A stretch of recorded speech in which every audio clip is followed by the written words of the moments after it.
Bonjour Eliette. Bonjour. Nous avons Marie-Christine qui a 49 ans. Marie-Christine, tu nous as envoyé une question qui est comment est-ce que je peux m'habiller léger en ce moment? Nous avons un climat qui est inhabituel, n'est-ce pas? Et du coup, on a du mal à s'habiller, Eliette. Eliette, comment est-ce que tu peux conseiller à Marie-Christine qui a 49 ans d'être un peu branchouille, un peu à la mode, en restant quand même sobre, parce qu'elle a 49 ans, et il fait très chaud, on n'a pas envie de transpirer, on a envie d'être à l'aise. Alors moi, je peux proposer 3 tenues. Tout dépend aussi de la morphologie, de votre morphologie. Une tenue toute simple, petite robe noire, pas trop courte non plus, ou avoir des paillettes aux épaules qui va donner un petit peps à la robe. D'accord, un peu de lumière. Un peu de lumière. Lumière, les filles. De la lumière. Autrement, une autre petite robe en lin, qui peut être ceinture à la taille, légèrement décolletée, petite manche. Et là, on peut mettre une couleur un peu plus gaie, un peu plus lumineuse, c'est-à-dire un rose poudré ou un blanc cassé. Comment est-ce que Marie-Christine peut faire pour justement donner, à part les strass qui sont sur les robes, les bretelles dont tu viens de parler, qu'est-ce qu'on peut donner comme conseil à Marie-Christine? Quelle couleur elle peut mettre? La couleur qu'elle peut mettre, ça va être dans l'accessoire. Soit le sac, soit les chaussures, soit la ceinture. D'accord. Voilà. Elle peut faire les 3, ça fait pas trop chargé? Ah non. Non, pas les 3. On fait la chaussure, la ceinture. D'accord. Le sac, les chaussures. D'accord. Le sac et la ceinture. Mais 3, c'est trop. Ça fait beaucoup. Ça fait trop. D'accord, ok. Donc tenue légère. Donc on rentre dans une saison où au niveau des manches, on est plus sur la manche américaine, on est plus sur la manche courte, on est comment là? Toute petite manche ballon. On peut faire une petite manche ballon. Manche ballon, d'accord. Un petit rappel, c'est quoi les manches ballons les filles? Un petit manche ballon, ça cache le rond de l'épaule. Voilà. Alors, quand on est un petit peu arrondi comme moi, quand on est un petit peu ronde, on met des manches ballons. Oui, voilà. Donc, après, on peut avoir une autre tenue, mais alors c'est un peu plus, je dis pas excentrique, une robe en imprimé, peut-être avec les fleurs hawaïennes. C'est gai. Les grosses fleurs. Grosses fleurs. Donc, il y a du vert, il y a de l'orange, il y a du rose. Oui, mais Eliette, toutes les morphologies peuvent porter ce genre de robe? Non, tout dépend. Il faut faire attention, les filles. Salut les filles! Salut Anaïs! Bonjour Mélanie. Tu es gérante d'une boutique de cigarettes électroniques. Ouais. Tu as une question aujourd'hui de Steph, elle a 20 ans et elle se demande est-ce qu'il vaut mieux acheter une cigarette électronique jetable ou rechargeable? Donc bien entendu en coût et en qualité, en goût, en saveur, il vaut mieux largement préférer une rechargeable. Puisque actuellement on peut en trouver des rechargeables à prix minime. C'est-à-dire à partir de 25 €, on peut en trouver. Donc si c'est vraiment pour débuter, pour essayer, pour tester et qu'on hésite encore, donc il vaut mieux préférer une rechargeable. Nous utilisons principalement des e-liquides français. Oui. Donc on sait de quelle usine il provient. Et le problème des rechargeables, c'est que c'est pré-rempli. Et donc on n'a pas de provenance exacte. Donc je conseille fortement d'utiliser les rechargeables. Même en termes de coût, ça revient quand même moins cher. Parce que la rechargeable à 25 €, ils vont l'acheter une seule fois. Alors, une jetable, ça dure combien de temps en moyenne? Alors, une jetable en moyenne dure à peu près une dizaine de jours. Une dizaine de jours pour un fumeur moyen? Oui, pour un fumeur, moi en général, je dis un fumeur moyen, il fume à peu près une dizaine de cigarettes par jour. Oui. Donc, oui. Pour une dizaine de cigarettes par jour, on tiendra avec une cigarette jetable 10 jours maximum. Et ça coûte environ à peu près 15 €. À 15 € quand même. Il faut quand même, en fait, la cigarette jetable, elle est composée d'une batterie. Oui. Cette batterie-là, on va ajouter dessus quelque chose de pré-rempli. Oui. Et il faudra le changer à peu près une fois par jour. Ah oui. Donc c'est sûr que qualitativement parlant, ça va être mieux puisque vous dites on vérifie la traçabilité. Voilà. Et ensuite, au niveau du prix... et du goût également, puisque faut savoir que dans la rechargeable, on peut choisir ses saveurs. Oui. On a des dizaines, quinzaines, vingtaines de saveurs différentes pour la cigarette électronique rechargeable, ce qu'on ne va pas retrouver dans la jetable. En jetable, on a quoi? Il y a fruits rouges, il y a menthe, il y a des choses comme ça? Voilà, mais des trucs très basiques. On va avoir 4-5 saveurs, saveur tabac, menthe, et puis 1 ou 2 fruits, mais pas plus. Ok. À la différence de la rechargeable. Donc, en tant que professionnel, vous conseillez à Steph de opter plutôt Voilà, optez pour une rechargeable rechargeable. la moins chère si vous voulez juste essayer, que de opter pour la jetable pour essayer en termes d'économie. Merci à vous. Merci. Salut les filles. Bonjour les filles, bonjour Émilie. Bonjour. Émilie, tu es directrice d'un centre esthétique et soins. Nous avons aujourd'hui Alicia. Alicia, elle a 25 ans, elle attend un bébé. Et en fait, elle se pose la question, pourquoi est-ce qu'on ne peut pas faire un massage quand on est enceinte? Parce que c'est vrai qu'on est fatigué, on n'a pas la même forme et on a envie de se détendre. Eh ben non. Et pourquoi alors? Alors, il est déconseillé de faire un massage pour femme enceinte avant les 3 mois. D'accord. Pas pendant les 3 premiers mois de grossesse. 3 premiers mois de grossesse. Notez et les filles. Hein. les 2 derniers mois, on dira. D'accord. Les 3 premiers mois parce qu'il y a des risques pour le fœtus. Et pourquoi? Parce qu'on va faire des manœuvres qui peuvent avoir des conséquences sur Une incidence sur le bébé. Voilà. D'accord. Ensuite, il existe des techniques spécifiques aux femmes enceintes. Il y a une position spéciale. Elle va être allongée sur le côté. Voilà. D'accord. Et non sur le ventre, comme un modelage normal. D'accord. Voilà. Oui, pour pas peser sur son Voilà. ventre. D'accord. Donc ensuite, elle peut le faire entre le 3e mois. Après le 3e mois de grossesse, on dira le 4e. Entre le Jusque- 4e et le 7e alors. Voilà. D'accord. C'est le moment où on est mieux aussi. On n'a plus les nausées, on n'a plus les petits signes Normalement. de début de grossesse. Normalement. C'est à ce moment-là qu'on a vraiment besoin de se faire chouchouter, se prendre soin de soi.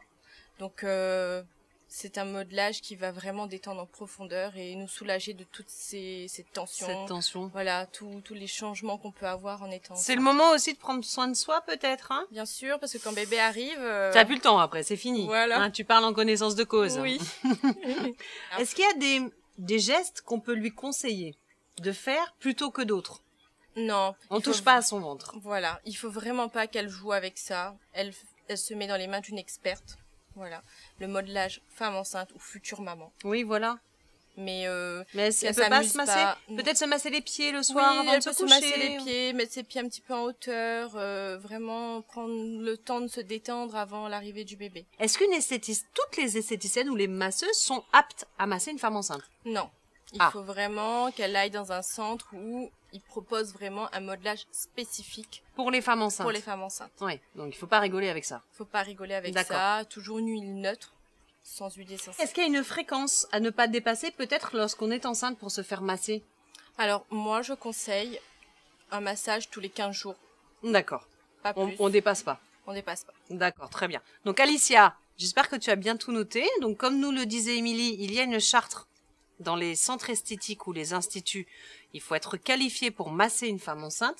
On ne dépasse pas 15 jours et on fait attention aux huiles qu'on utilise. Exactement. Merci beaucoup Émilie. À bientôt. Les filles, n'oubliez pas vos questions sur secretdefille.tv et bien sûr notre page fan sur laquelle vous pouvez retrouver toutes les séquences. Ciao Olivia, à bientôt. Bonjour Tony. Bonjour Mélanie. Tony, tu es stripteaseur. Oui, tout à fait. Et ensemble, on répond à une question, celle de Marie, elle a 32 ans, et elle se demande, est-ce qu'il est possible de demander tous les genres de mise en scène à un stripteaseur, ou est-ce qu'il y a des limites? Non, bien sûr, on peut tout adapter en fait en fonction de la tenue. Par exemple, on m'a déjà demandé en tenue de pompier, faire comme si c'était une réanimation. Tenue de policier, ça arrive souvent à tapage nocturne où on arrive dans l'appartement avec une complice, donc vraiment sérieux, on bloque la musique, on éteint tout, on bloque toute la soirée pour après donc les faire un peu stresser, angoisser les gens pendant 2-3 minutes et après on démarre sur notre musique et on démarre le striptease à ce moment-là. Les invités ne sont pas prévenus? Ils Non, croient à une vraie intervention de la c'est une police? vraie intervention parce que les tenues sont plus proches possible de la réalité. Donc quand on arrive, qu'on s'y attend pas, c'est vraiment proche du réel, proche des vraies tenues. Tenue de cow-boy avec une cinématique d'entrée vraiment type Far West, etc. On peut demander toutes sortes de choses. Et non, il n'y a pas de limite à partir du moment où c'est possible. Il t'est jamais arrivé de mésaventures quand on t'a demandé une mise en scène particulière? Si, deux choses qui me sont restées, qui m'ont marqué. C'est une première fois où je suis allé chercher une fille pour la mettre sur la chaise. Ouais. Et je me suis rendu compte au moment de la porter qu'elle avait la jambe dans le plâtre. Donc c'était un peu délicat. C'est voilà, genre de choses qu'on voit pas, qu'on remarque après. Ouais. Donc ça bouscule un petit peu. Et deuxième chose qui m'est arrivée aussi, c'est que je me suis ouvert le nez en plein spectacle en me cognant à la chaise, tout simplement, pendant la chorégraphie, où j'ai voulu glisser le long de la chaise pour glisser à genoux le long de la chaise, et en penchant sur la chaise, je me suis cogné assez fort et je me suis ouvert le nez en plein spectacle. Ça s'est quand même un petit peu remarqué, c'était au moment où j'étais déguisé comme Terminator, donc j'avais tout le maquillage d'un côté du visage, mais évidemment je me suis ouvert de l'autre côté. Ah mais ça pouvait le faire. Ça collait un petit peu, mais ça s'est remarqué, donc j'ai dû finir avec le nez qui saignait un petit peu, bon, en faisant attention, mais bon, on a. Mais comment c'est possible? C'est pas violent une danse, comment tu as pu te cogner sur la chaise? Bah en fait j'ai à un moment donné sur la chorégraphie, donc la fille est assise sur la chaise, moi je m'éloigne pour aller danser un peu avec le public, et sur une musique assez précise, sur un coup de guitare parce que c'est une musique de hard rock, donc je cours vers la chaise, je glisse à genoux, je m'agenouille sur la chaise et je me penche pour me relever près de la fille. Et au moment de me pencher, je me suis cogné tout mon élan sur la chaise et c'est là que je me suis ouvert le nez. Et alors, ça se termine comment dans ces cas-là? Le show must go on ou... Bah, on a continué, j'ai vu des étoiles pendant 2 secondes, mais je me suis dit non, on tombe pas maintenant, il me restait 15 minutes de show, donc on a fini. Un collègue qui était dans la salle m'a lancé une serviette, j'ai essuyé comme je pouvais, puis on a continué, en faisant attention à pas mettre de sang partout, surtout sur la fille, mais on a terminé comme ça et je suis reparti avec la moto comme si de rien n'était. Bonjour les filles, bonjour Christelle. Bonjour Stéphanie. Christelle, les filles, je vous présente Christelle, les filles, je ne vous présente plus notre psy de secret de filles. Christelle, il faut absolument aujourd'hui que tu nous aides. Nous avons Elisa qui s'imagine embrasser sa meilleure amie. D'accord. Donc Elisa a 19 ans, tu sais, cette période où on a des doutes sur sa sexualité, voilà, on ne se connaît pas encore trop, on va dire. Comment est-ce qu'on peut aider Elisa ? Alors, je suppose que oui, ça l'inquiète, du coup... Elle s'imagine embrasser sa meilleure amie. Et du coup, forcément, elle se pose des questions sur sa sexualité. Voilà. Donc, écoute, ce qu'on peut dire à Elisa, c'est qu'il faut pas qu'elle se fasse trop de soucis. Déjà, est-ce que c'est que sa meilleure amie qu'elle imagine embrasser? Parce que là, du coup, on peut se demander, est-ce qu'il y a des sentiments particuliers pour cette personne-là en particulier? Et non pas sur que les femmes, par exemple. Est-ce qu'il y a d'autres femmes qu'elle imagine embrasser? Là, oui, est-ce que c'est quelqu'un avec qui elle a une proximité vraiment importante? C'est ça. Là, on parle quand même de sa meilleure amie. Oui, parce que du coup, elle se demande si elle n'est pas lesbienne. J'imagine bien. Donc, du coup, si c'est que la meilleure amie, là, il est question de sentiments et non pas de sexualité à proprement parler, enfin, en tout cas, d'orientation sexuelle. Ce qu'on peut lui suggérer, c'est de s'écouter, c'est de ne pas culpabiliser par rapport à ces pensées-là. C'est des pensées de l'ordre du fantasme. Et on a le droit de fantasmer. Et puis c'est pas grave d'être lesbienne. Tout à fait. Ta vie ne change pas. Exactement. Maintenant, c'est normal qu'elle se pose la question. Voilà. Et voilà, ça risque aussi de changer beaucoup de choses dans sa vie, de découvrir à 19 ans qu'elle a cette orientation sexuelle-là. Donc, il faut qu'elle s'écoute, il faut qu'elle voit ce dont elle a envie, vraiment, et qu'elle en parle aussi autour d'elle. Un professionnel comme toi ou en l'occurrence sa meilleure amie, puisqu'elle imagine embrasser sa meilleure amie, tu crois qu'il faut lui en parler? Là, c'est délicat. Oui, parce que si elle le prend mal... C'est ça. Surtout si on peut imaginer qu'elle aime sa meilleure amie, si elle s'imagine l'embrasser. Donc, à voir si elle ressent que c'est possible d'aborder le sujet avec elle ou pas.